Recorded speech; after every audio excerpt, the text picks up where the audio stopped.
اعوذ باللہ السمیع العلیم العظیم الحفیظ بوجہ الکریم وسلطانہ القدیم من الرجس الخبیث المخبث الشیطان اللعین الرجیم وقبیلہ ونفخہ ونفثہ وہمزہ بسم اللہ الرحمن الرحیم۔ تمام نبیوں کے سردار حضرت محمد صلی اللہ علیہ وآلہ وسلم اور تمام مذاہب کے سردار دین اسلام کے پیروکاروں، سلام علیکم۔ آج کی گفتگو ہماری ایک بہت بڑے ولی کامل حضرت ذوالنون مصری رحمۃ اللہ علیہ کے بارے میں ہے۔ ان کا اصل نام جو ہے وہ ثوبان، سا کے ساتھ ثوبان بن ابراہیم۔ میں نے ویسے ایک جگہ توئے کے ساتھ بھی پڑھا ہے، لیکن ثوبان بن ابراہیم، ابراہیم ان کے والد گرامی کا نام ہے۔ ان کے والد جو ہیں وہ قریش کے آزاد کردہ غلام تھے، تو غلام زادے ہوئے۔ لیکن آپ دیکھیے، یہ ہمارے اسلام کی خوبی ہے صرف کہ محدثین کے اندر بڑے بڑے نام، مفکرین کے اندر، اسکالر کے اندر ہم دیکھتے ہیں کہ غلام زادے ہیں، غلام، لیکن مسلمانوں نے ان کو عزت دی ہے۔ تو ہمارے ہاں غلامیت کو بری چیز نہیں ہے۔ جو غلام بنتا تھا وہ فخر کرتا تھا کہ میں اس قوم کا غلام ہوں، اور جو اچھی فیملیوں کے غلام تھے انہوں نے ان کے بچوں کو پڑھایا، اڈاپٹ کیا، پڑھایا انہیں، اور وہ بڑے اسکالر بنے۔ تو حضرت ذوالنون مصری کے نام سے یہ مشہور ہوئے۔ مصر کے رہنے والے تھے، مصر کے شہر اخمیم میں پیدا ہوئے۔ کہتے ہیں کہ یہ اخمیم جو ہے یہ مصر کے اپر میں ہے، تو وہیں حضرت امام شافعی رحمۃ اللہ علیہ کا مزار میں مبارک بھی اسی شہر کے اندر، یہ اپر میں ہے، مصر کے اپر میں۔ حضرت ذوالنون مصری جو ہے یہ مسلکن مالکی جیورسپروڈنس، مالکی فقہ کے پیروکار تھے، امام مالک، اور مشربن جو ہے یہ ملامت یا فرقہ سے تعلق رکھتے ہیں۔ یہ فرقہ مشہور تو بعد میں ہوا، لیکن ان کی جو سوچ تھی اور جو ان کا طریقہ کار تھا وہ ان کے اندر پایا جاتا ہے۔ حضرت ذوالنون مصری رحمۃ اللہ علیہ 796 عیسوی کے اندر جو ہے وہ پیدا ہوئے۔ سید شیخ عبد الرحمن چشتی لکھتے ہیں کہ ان کے جو استاد ہیں وہ امام مالک بن انس رحمۃ اللہ علیہ ہیں، ان سے انہوں نے موطا پڑھی۔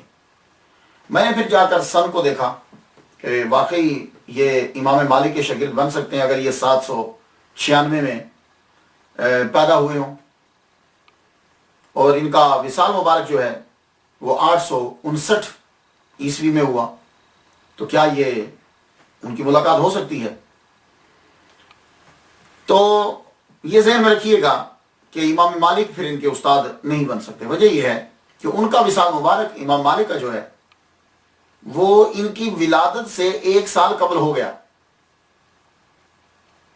کیونکہ یہ پیدا ہوئے 796 عیسوی میں، اور امام مالک کا وصال مبارک جو ہے وہ 795 میں ہو گیا۔ تو جو ان کی ولادت سے 1 سال قبل فوت ہو رہے ہیں، وصال پا رہے ہیں، ان کے یہ شاگرد کیسے بنیں گے؟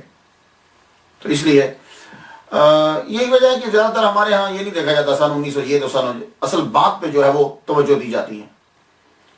تو حضرت ذوالنون مصری رحمۃ اللہ علیہ مالکی تھے، ہو سکتا ہے کہ کسی ان کے شاگرد ہوں۔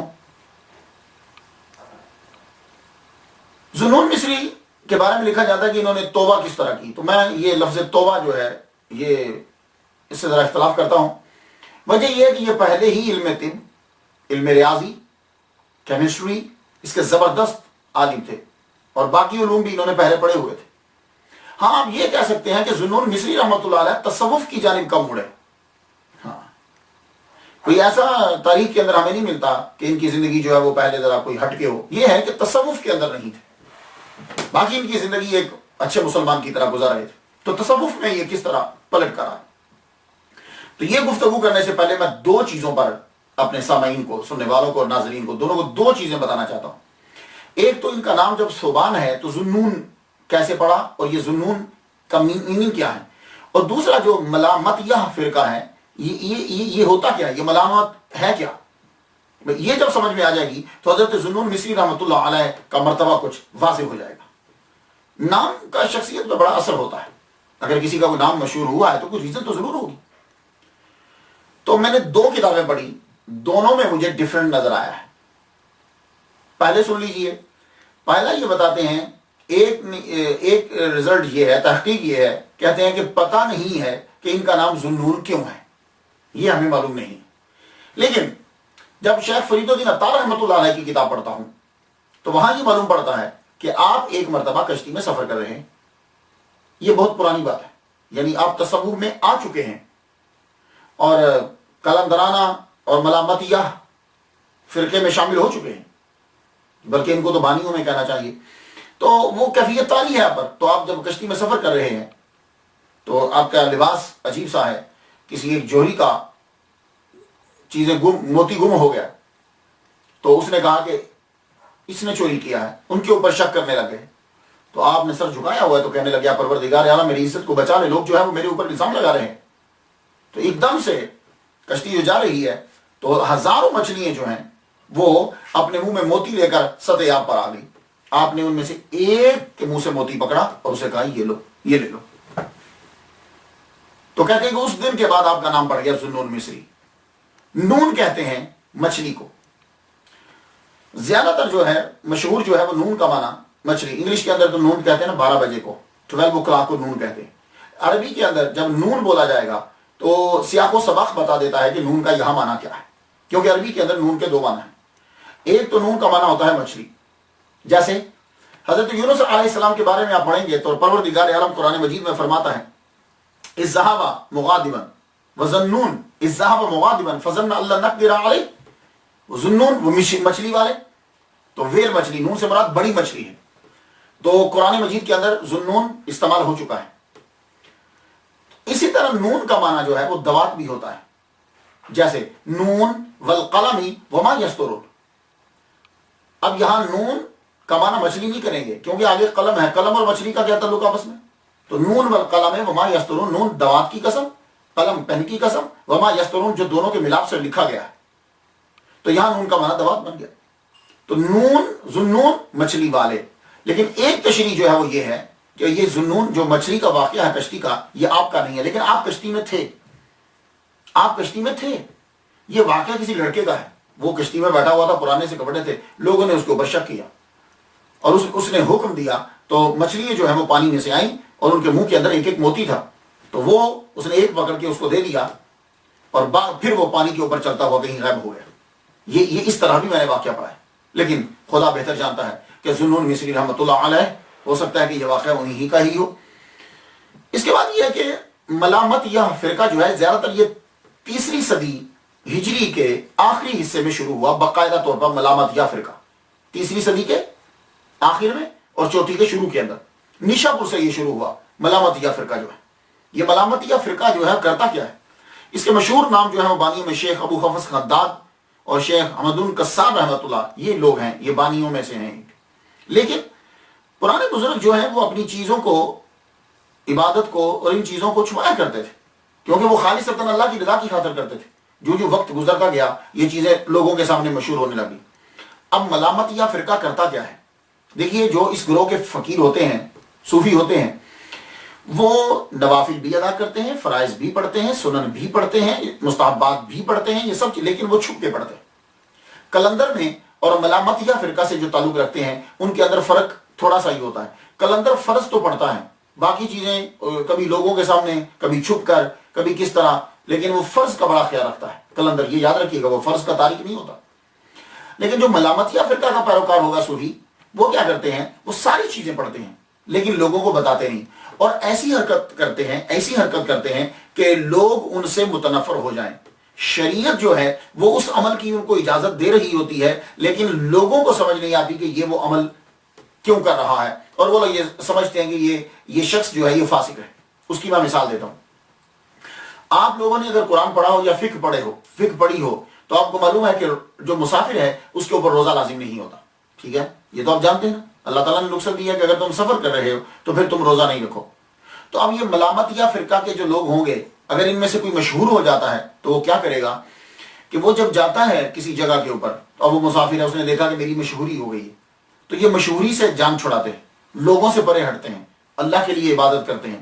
اب اسے سمجھ آ گیا کہ یہ لوگ اکٹھے ہو گئے، اب وہ ان کو پیچھا چھڑانا چاہتا ہے، تو وہ بیچ بازار کے پانی پینا شروع کر دے گا رمضان المبارک کے مہینے میں۔ اب آپ تو اس بات کو جانتے ہیں کہ بھائی مسافر پہ روزہ فرض نہیں ہے، تو اب وہ لوگوں سے پیچھا چھڑانے کے لیے کیا کرے گا، وہ پانی پینے لگ جائے گا۔ تو لوگ کیا کہیں گے، یار ماہ رمضان میں یہ شخص پانی پی رہا ہے، یہ تو ولی ہو ہی نہیں سکتا، یہ ولی کو چھوڑو، یہ تو مسلمان ہی نہیں ہے۔ تو ایک دم سے لوگ پیچھے ہٹنے لگ جائیں گے۔ تو یہ لوگ اس طرح کا عمل کرتے ہیں، یا ایسا عمل کریں گے کہ جو لوگ جو ہیں ان کو حقیر سمجھیں۔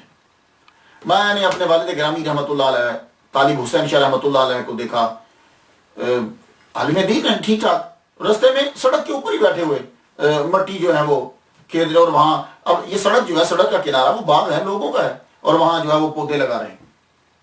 ساری زندگی لوگ یہی سمجھتے رہے یار یہ کیا ہے، تو وہ ان کا طریقہ کار کچھ ہے۔ لیکن میں نے ان کو دیکھا دلائل الخیرات پوری پڑھتے تھے، روزانہ پڑھنی انہیں، اور پروردگار عالم نے ان کو دن بھی دیا تو 7 رمضان المبارک کا دیا۔ تب لوگوں کو سمجھ میں آیا، اور جب وہ قبر میں جا رہے تھے تو اشہد ان لا الہ الا اللہ واشہد ان محمد رسول اللہ، اس وقت اذان ہو رہی تھی۔ تو یہ جو لوگ ہیں کچھ، وہ اپنے آپ کو چھپاتے ہیں، ایسی حرکت کریں گے کہ لوگ ان سے متنفر ہو جائیں۔ تو ذوالنون مصری رحمۃ اللہ علیہ بھی انہی میں سے ہیں کہ یہ اپنی چیزوں کو چھپایا کرتے تھے۔ لیکن اب سوچنا یہ ہے کہ یہ ایک دم سے علم طب کا ماہر، زبردست ڈاکٹر ہے، علم طب کا ماہر زبردست ڈاکٹر ہے، کیمسٹری جانتے ہیں یہ، کیمیا، اور اس کے علاوہ جو ہے ریاضی کے ماہر ہے۔ تو یہ ایک دم سے یہ ساری چیزیں چھوڑ کر تصوف کی طرف کیسے آ گئے؟ آپ کو سفر کرنے کا بڑا شوق تھا، جاتے تھے جنگلوں میں جانا، بوڑھیوں کے ظاہر ہے کہ علم طب کے ماہر ہیں، بوڑھیاں تلاش کرتے تھے، چیزیں تلاش کرتے تھے، لوگ آپ کو جانتے تھے۔ مصر کے اندر آپ بڑے مشہور ہیں۔ تو سفر کرتے ہوئے جا رہے ہیں ایک جگہ، تو درخت پہ دور سے دیکھا کہ ایک لڑکا الٹا لٹکا ہوا ہے۔ تو آپ نے سمجھا کہ شاید گورنمنٹ نے اس کو سزا دی ہے، اس لیے یہ الٹا لٹکا ہوا ہے۔ آپ اس کے قریب گئے اور رو رہا، آپ کو بڑا ترس آیا، ہم نے سنا تو صحیح ہے، کر رہا ہے، یہ چیخ رہا ہے، بول کیا رہا ہے یہ؟ تو وہ لڑکا یہ کہہ رہا تھا، اپنے نفس کو مخاطب کر کے کہہ رہا تھا، اگر تو میری موافقت نہیں کرے گا، میری مدد نہیں کرے گا نیکی کے کام میں اسی طرح تجھے سزا دیتا رہوں گا۔ اب آپ نے دیکھا، آپ نماز پڑھنے جاتے ہیں، نفس مخالفت کرتا ہے، چھوڑو یار کوئی اور کام کر لے۔ قرآن پڑھنے لگتے ہیں، نفس مخالفت کرتا ہے، چل بھائی کوئی اور کام کر لو۔ تو یہ نفس جو ہے یہ ہماری مخالفت کرتا ہے، ہم نیکی کا کام کرنے لگتے ہیں، یہ ہمارے الٹ بولے گا۔ تو اب وہ لڑکا الٹا لٹکا ہوا کہہ رہا ہے کہ جب تک میں نماز پڑھنے جاؤں تو بھی بول کے نماز پڑھنے چل، میں قرآن پڑھنے لگوں تو بھی بول کے قرآن پڑھ، میں رات کو جاگنے لگوں اللہ کی عبادت میں تو بھی بول کے جا، تو میری موافقت جب تک نہیں کرے گا میں تجھے اسی طرح سزا دیتا رہوں گا۔ تو حضرت ذوالنون مصری رحمۃ اللہ علیہ قریب پہنچے، کہنے لگے یار تو بڑا عابد و زاہد ہے، تو کہنے لگے چھوڑیے سر، آپ مجھ سے بڑا عابد و زاہد، آپ ذرا پہاڑی پہ چڑھیے نا، آپ کو آگے نظر آئے گا، میں کوئی کچھ بھی نہیں ہوں، میں تو اس کے شکنجے میں آیا ہوں، اس کو سزا دے رہا ہوں میں کہ اس سے چھوڑوں۔ آپ نے فرمایا اچھا، آپ اس کو دیکھنے کے لیے اسے چھوڑ کر آگے بڑھے۔ تو اوپر جب جاتے ہیں تو دیکھتے ہیں کہ ایک بزرگ ولی اللہ کھڑے ہیں، پاؤں کٹا ہوا ہے اور عبادت کر رہے ہیں، اللہ اکبر جل شانہ، پاؤں کٹا ہوا ہے اور عبادت کر رہے ہیں۔ پوچھنے لگے، کہنے لگے یار یہ کیا ماجرا ہے؟ کہنے لگے بس اللہ تعالیٰ کی میں پوجا کرتا رہا، بڑا عرصہ میں نے اللہ تعالیٰ کی عبادت کی۔ ایک دن کیا ہوا کہ ایک عورت لڑکی جو ہے وہ گزری، میری نظر اس کے اوپر پڑ گئی، میری نظر پڑی، میں اس کے پیچھے چل پڑا، بس ایک قدم اٹھایا ہی تھا کہ آواز آ گئی۔ آواز آئی، شیطان کی عبادت کے لیے چل پڑا، اللہ اکبر جل شانہ، میری عبادت چھوڑ کر شیطان کی عبادت کے لیے چل پڑا۔ تو میں اسی پاؤں کو جو پہلے اٹھا تھا میں نے اس کو کاٹ کے پھینک دیا اور وہیں کھڑا ہو گیا، یہی میں کھڑا ہو گیا اور اللہ تعالیٰ کی عبادت کرنے لگے۔ اللہ، یہ دو چیزوں کا اتنا اثر ہوا آپ کے اوپر، آپ واپس مڑے۔ اب واپس جب مڑے تو ابھی پہاڑی سے نیچے اتر رہے ہیں، ایک درخت پہ نظر پڑ رہی ہے آپ کی، درخت پہ نظر پڑی تو کیا دیکھتے ہیں کہ اوپر سے ایک پرندہ اترا۔ وہ پرندہ جو ہے وہ اترا تو وہ ایسے بالکل ایسے اتر رہا ہے جیسے تنے کے ساتھ ساتھ، تو جا کر تنے کا جہاں آغاز ہوتا ہے وہ روٹس کے ساتھ وہیں وہ بیٹھ گیا، چکا یوں خاموشی سے بیٹھ گیا، بیٹھا، ایک دم سے زمین شک ہوئی اور 2 پیالیاں زمین سے نکلی، وہ 2 پیالیاں نکلی، ایک میں پانی ایک میں دانا۔ وہ جو پرندہ تھا اس کی آنکھیں نہیں تھی، تو وہ ایک سے وہ دانا کھایا اس نے، بعد میں اس نے پانی پیا، وہ دونوں غائب ہو گئی، یہ پھر یوں اڑا اور اوپر جا کے شاخ پہ پھر بیٹھ گیا۔ بس ان باتوں نے ان کے دل پہ اتنا اثر کیا کہ لوگ آپ دنیا چھوڑو، پروردگار عالم پہ مکمل جو ہے وہ بھروسہ اور توکل کرو، اس دنیا کے اوپر کیا دیکھنا۔ یہ تھی چیزیں کہ جنہوں نے آپ کو تصوف کی جانب موڑ دیا، تصوف کی جانب آپ کو موڑ دی۔ اب آپ نے بھی ریاضت اور مجاہدے جو ہیں وہ شروع کر دی، نفس کی مخالفت شروع کر دی کہ یہ نفس جو ہے ایک کام بولے گا، اس کے بعد پھر دوسری بولے گا، اس کے بعد تیسرا بولے گا۔ اس کی میں مثال دیتا ہوں، ہم لوگ یہاں ہیں، میں اور آپ سب لوگ، یار آج میرا بریانی کھانے کو دل کر رہا، یار آج میرا بنا ہوا گوشت کھانے کو دل کر رہا، تو پھر کیا ہوتا ہے؟ ہم چلو چلتے ہیں۔ یار آج چرگا کھانے کو دل کر رہا ہے، چلو سب چلتے ہیں، چلیے۔ آج پان کھانے کو دل چاہ رہا ہے، تو لوگ لاہور سے گجران والا میں پان کھانے کے لیے چلے جاتے۔ آج فلاں جگہ، تو یہ کیا ہوتا ہے؟ اس نے ایک بات کی، پھر دوسری کی، پھر تیسری کی، پھر چوتھی کی، ہم اس کی باتیں مانتے چلے گئے، آخر اس نے جا کر ہمیں شیطان کے گھر میں جا کے ڈال دیا ہمیں۔ تو حضرت نون مصری رحمۃ اللہ علیہ نے بھی نفس کی مخالفت شروع کر دی۔ اب ذرا دیکھیے کہ یہ نفس کی مخالفت کس طرح کرتے ہیں۔ دیکھیے، کرامتیں سنا دینا، تھوڑی دیر کے لیے ہم خوش ہو جائیں گے، لیکن کرامتیں آپ سے بھی صادر ہو سکتی ہیں اگر آپ ان کی طرح زندگی گزارنے لگ جائیں۔ تو ہمیں زیادہ تر جو ہے وہ یہ پڑھنا چاہیے بزرگوں کی سیرت میں کہ انہوں نے لائف کس طرح گزاری، یہ زیادہ پڑھنا چاہیے۔ کرامتیں جو ہیں وہ بزرگان دین ویسے ہی پسند نہیں کرتے، کہتے ہیں یہ بچہ ہے جو کرامتیں دکھا رہا ہے۔ آپ دیکھیے کہ نفس کی مخالفت کس طرح کر رہے ہیں۔ آپ کے نفس نے آپ سے یہ کہا کہ مجھے پلاؤ کھانا ہے، لذیذ کھانے کھانے، آپ نے فرمایا ٹھیک۔ 10 سال تک نون مصری رحمۃ اللہ علیہ اپنے نفس کو لارا لگاتے رہے، ٹھیک ہے کھلاؤں گا، ٹھیک ہے کھلاؤں گا، عبادت کر، ٹھیک ہے کھلاؤں گا، عبادت۔ 10 سال گزر گئے، پلاؤ کھانے کو من چاہتا تھا، 10 سال تک پلاؤ نہیں کھایا۔ عید کی رات آ گئی، بڑی خواہش اٹھی کہ میں کوئی لذیذ کھانا جو ہے وہ کھاؤں۔ نفس نے بھی کہا چلیے آج تو کھلا دیجئے، عید کی وجہ سے ہی کھلا دیجئے۔ کہنے لگے ٹھیک ہے، اب دھیان دیجیے گا، یہ چیز ہے جو ہمیں سیکھنا ہے۔ کہنے لگے ٹھیک ہے، کھلاتا ہوں تجھے میں پلاؤ، کھلاتا ہوں تجھے لذیذ کھانے، تو اس طرح کر، یہ جو رات ہے نا، یہ صبح عید ہے، تو یہ ساری رات 2 رکعتوں میں قرآن مجید پورا پڑھ دے۔ آپ نے بیٹھ کر، آپ نے 2 رکعت کے اندر پورا قرآن پڑھ دیا۔ ابھی اس نے صرف پلاؤ کھایا 10 سال کے بعد، تو پورا قرآن پڑھ دیا۔ تو کہا، نفس بولا اب تو لے آؤ، اب تو مجھے کھانے دو، کچھ کھلاؤ مجھے۔ کھانے لگے، آپ بیٹھے ہی ہیں کہ آپ نے ایک دم سے ہاتھ کھینچ لیا۔ فرمایا لگے آج اس کی بات مانی، یہ پھر آگے لے جائے گا۔ لیکن بڑے سرکار سے اشارہ ہو گیا، کسی آدمی کو خواب میں محمد صلی اللہ علیہ وسلم کا دیدار ہوا۔ فرمایا لگے جاؤ اچھے کھانے پکا کے لے کے جاؤ ذو مصری کے پاس، اور اسے کہو محمد صلی اللہ علیہ وآلہ وسلم سلام دے رہے ہیں اور فرماتے ہیں چند لقمے کھا لو، کوئی بات نہیں۔ اللہ اکبر جل شانہ۔ نفس کی مخالفت جو ہے وہ شروع کر دی۔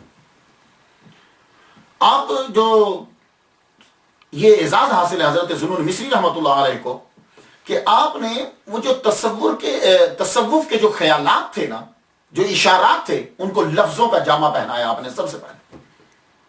یہ بعد میں آگے جو ابن عربی کا آپ کلام پڑھتے ہیں، ان کی کتابیں آپ پڑھتے ہیں، آگر باجید بستامی رحمۃ اللہ علیہ کی پڑھتے ہیں، یہ ان کے جو جملے آپ پڑھتے ہیں نا، منصور حلاج، یہ جو تصوف کے اشارات تھے، ان کو سب سے پہلے لفظوں کی شکل جو ہے وہ انہوں نے عطا کی۔ آپ کا مرتبہ اتنا ہائی تھا کہ مصر کے لوگ جو ہیں، ایجپٹ کے، وہ آپ کی باتوں کو سمجھ نہیں پاتے تھے۔ تو نتیجہ کیا نکلتا تھا؟ وہ آپ کو کہتے ہیں یہ زندیق ہے، دائرہ اسلام سے خارج ہے۔ وجہ یہ ہے کہ وہ اس مرتبے پر نہیں ہے کہ وہ اس جملے کو سمجھ پائیں۔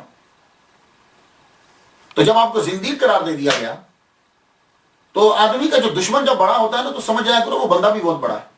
اگر ذو مصری رحمۃ اللہ علیہ کا آج تک نام زندہ ہے، اور اگر حاکم مصر جو ہے وہ ان کا اس کے دربار میں شکایت ہو رہی ہے، تو سمجھ جاؤ کہ اس دور کے یہ بہت بڑے علامہ اور بہت بڑے صوفی تھے۔ چھوٹے موٹے آدمی کا نام تو زندہ ہی نہیں رہتا اتنا عرصہ تک، کہاں زندہ رہے گا؟ تو آپ کی شکایت جو ہے وہ کر دی گئی حاکم مصر میں۔ حاکم مصر سے جب آپ کی شکایت کی گئی تو نے کہا ٹھیک ہے، پکڑ کے قید کر دو۔ آپ کو قید کر دیا گیا، اور آپ کی شکایت جو ہے وہ خلیفہ تک پہنچا دی گئی۔ خلیفہ تک آپ کی جو ہے وہ شکایت پہنچائی گئی، آپ کو قید کر دیا گیا۔ آپ کو جب قید کیا گیا، 40 دن تک قید میں رہے، 40 دن تک۔ اور روزانہ آپ کی بہن 1 روٹی لا کے آپ کو دیتی تھی، آپ اس روٹی کو رکھ لیتے تھے. 40 دن کے بعد خلیفہ نے بلایا کہ ان کو میرے پاس بھیجو. تو جب 40 دن کے بعد جانے لگے تو 40 کی 40 روٹیاں جو ہیں وہ آپ کے بیگ کے اندر موجود تھی. آپ نے ویسے ہی اٹھا کر اپنی بہن کو کہا کہ 40 دن تک آپ نے کچھ نہیں کھایا. کس طرح نفس کو جو ہے وہ کل کر رہے ہیں. یہ چیزیں ہیں ہمارے سیکھنے کے لیے. اس کے بعد جب آپ خلیفہ کے دربار میں پہنچتے ہیں, آپ جانتے ہیں اس دور میں خلیفہ کون تھا؟ ذوالنون مصری رحمۃ اللہ علیہ کے دور میں جعفر بن معتصم المتوکل جس کا لقب تھا. یہ جعفر بن معتصم نے جب آپ کو بلایا, دربار میں آپ بیٹھے, اس نے سوالات کیے, آپ نے ایسے جوابات دیے, وہ خود آپ کا معتقد ہو گیا. یعنی آپ یہ کہہ سکتے ہو کہ وقت کا خلیفہ آپ کا مرید ہو گیا. اور جب کبھی محفل میں تذکرہ ہوتا تھا اولیاء کا تو وہ کہا کرتا تھا کہ اس تذکرے کے اندر ذوالنون مصری رحمۃ اللہ علیہ ان کا بھی ذکر شامل کرو. یہ ہے آپ کے علم کا پائے کہ وقت کا خلیفہ, اور ظاہر خلیفہ اکیلا نہیں, بیچ میں دوسرے بھی تو بیٹھے ہوں گے جنہوں نے شکایات لگائی ہیں. تو ذوالنون مصری رحمۃ اللہ علیہ جو ہے صحیح معنی میں متوکل, اور اسی چیز کی تعلیم لوگوں کو دیتے تھے. اسی چیز کی تعلیم کہ اللہ تعالیٰ کے اوپر پورا مکمل بھروسہ کرو اور اسی کے ہو کے رہ جاؤ. یہ آپ کی تعلیم تھی. ایک لڑکا ابھی بالغ نہیں ہوا آپ کے پاس آیا, آ کے کہنے لگا میرے پاس 1,00,000 دینار ہے اور میں آپ کو دینا چاہتا ہوں.